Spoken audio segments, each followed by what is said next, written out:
பாருங்க மக்களே, நல்ல குண்டு குண்டு இட்டலி நல்ல பஞ்சு போல் வந்திருக்கு. பார்த்தீங்களே, சூப்பராக இருக்குது. இதுக்கு பசுமதி ரைஸும் கொஞ்சம் ரவையும் போட்டு அரைச்சேன் நான். சோறு பழஞ்சோறும் கொஞ்சம் போடனான். நல்ல வடிவாக வந்திருக்கு. இது ஒரு புது ரெசிப்பி.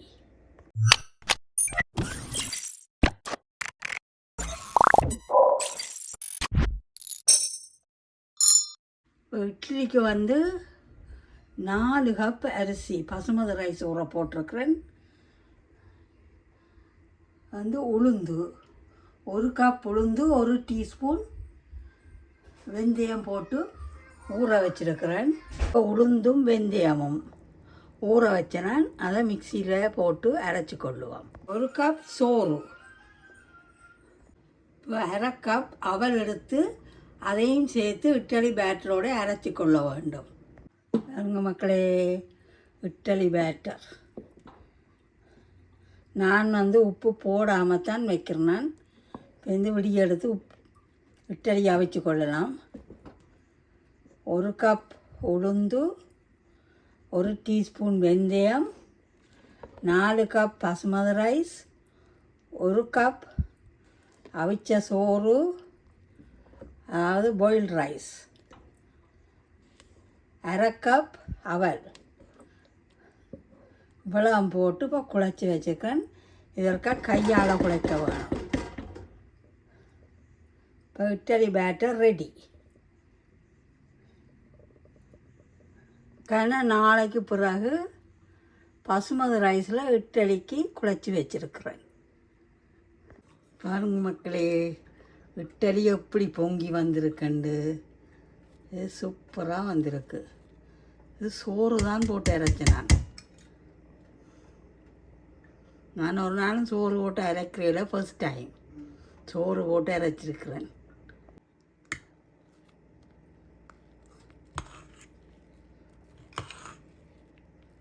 இப்படியே அள்ளி ஊற்றலாம். வேணுங்க,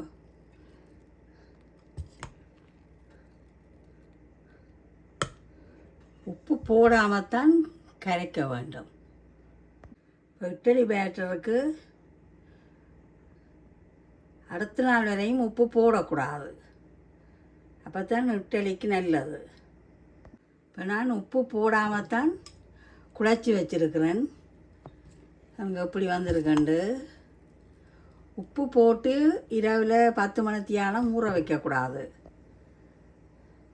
அடுத்த நாள் எப்பொழுது நாங்கள் எடுத்து கரைக்கிறோமோ அப்பொழுது உப்பை போட்டுக்கொள்ளலாம். பாருங்க மக்களே, இட்லி பேட்டர் பஞ்சு போல் இருக்குது.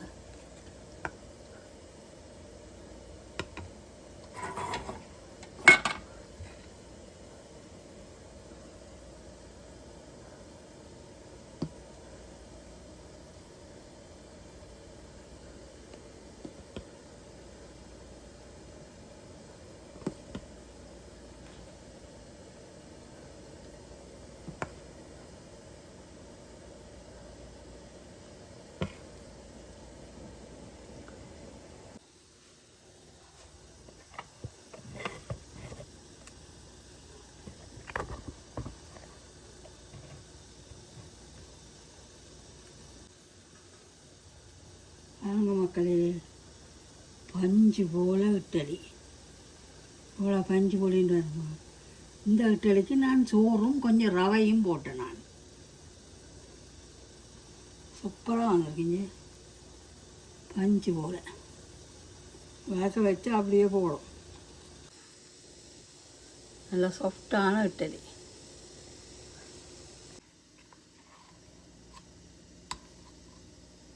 இவ்வளோ சாஃப்டாக வந்திருக்குன்னு பாருங்க மக்களே, இவ்வளோ சாஃப்டான இட்லி. ப்ளீஸ் சப்ஸ்கிரைப் பண்ணி, லைக் பண்ணி, கமெண்ட் பண்ணுங்க. தேங்க்யூ மக்களே. பாருங்க மக்களே, நல்லா பஞ்சு போல் இட்லி சாஃப்டாக இருக்குது. இப்படி நீங்களும் அவிச்சு பாருங்க. கொஞ்சம் சோறு போட்டு நான் பசுமதி ரைஸ், உளுந்து, சோறு, கொஞ்சம் அவல், கொஞ்சம் ரவா, ரவா, பச்சை ரவா போட்டு குழச்சி வச்சுதான் சூப்பராக வந்திருக்கு இட்டலி. நல்ல ஒரு பஞ்சு போல் இட்டலியும் பருப்பு சாம்பாரும். வாங்கோ சாப்பிடலாம். இதில் வந்து கடுகு, பெரிய சீரகம், வெங்காயம், செத்தல் மிளகாய், பச்சை மிளகாய், கருவேப்பிலை எல்லாம் போட்டு தாளித்து நல்ல ஒரு பருப்பு சாம்பார் வச்சு சாப்பிடலாம். மக்களே, மஞ்சள் தூள், கொஞ்சம் சின்ன சீரகம்,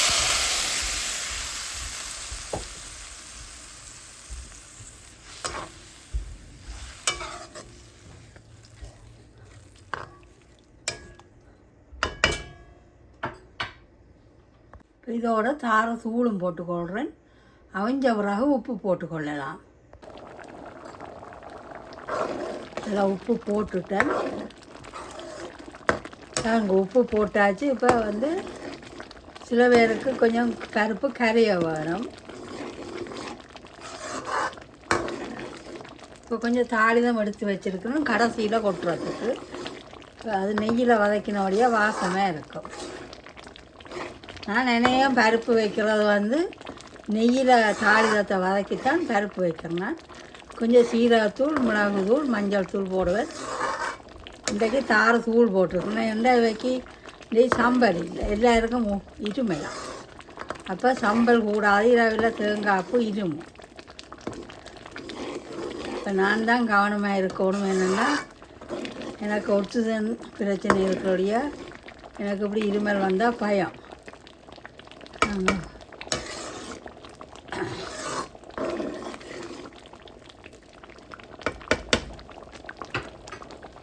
மெட்ராஸில் இருக்கேக்க தான் இந்த இட்டலிக்கு பருப்பு சாம்பார்ன்ட்டு எனக்கு தெரியும். இப்போ நான் இட்டலிக்கு வந்து இன்றைக்கு பருப்பு சாம்பார் தான் வச்சுருக்கிறேன். மெட்ராஸில் கூடுதலாக தக்காளி பழம் போட்டு பருப்பும் போட்டு சாம்பார் செய்யணும், நல்லா இருக்கும். அதோட பெருங்காயத்தூள் போட்டு வதக்குவினோம் 10 வீடு மணக்கும். பாருங்க, நல்லா அவிஞ்சிட்டுது. இந்த தாளிதத்தை கொட்டி கொண்டுவோம். இப்போ கடைசியில் கொஞ்சம் நெய் போட்டு போடுறேன். அடுப்பெல்லாம் மூவ் பண்ணி போட்டு கொஞ்சம் நெய் போட்டு பாருங்க, பருப்பு கறியும் அந்த தூக்கலாக இருக்கும். இந்த இட்லி பேட்டருக்கு உளுந்து 1 கப், 4 கப் அரிசி பசுமதி ரைஸ், 1 கப் அவிச்ச சோறு, சீரக சம்பா சோறு போட்டு நான் வந்து 1 கப் ரவை போட்டு கொஞ்சம் பத்தாம போச்சு, தண்ணியாக போச்சுது. அப்போ நான் இன்னும் கொஞ்சம் ரவை போட்டு இப்படி குழச்சி வச்சுன்னா நல்லா புளிச்சு வந்திருக்கு.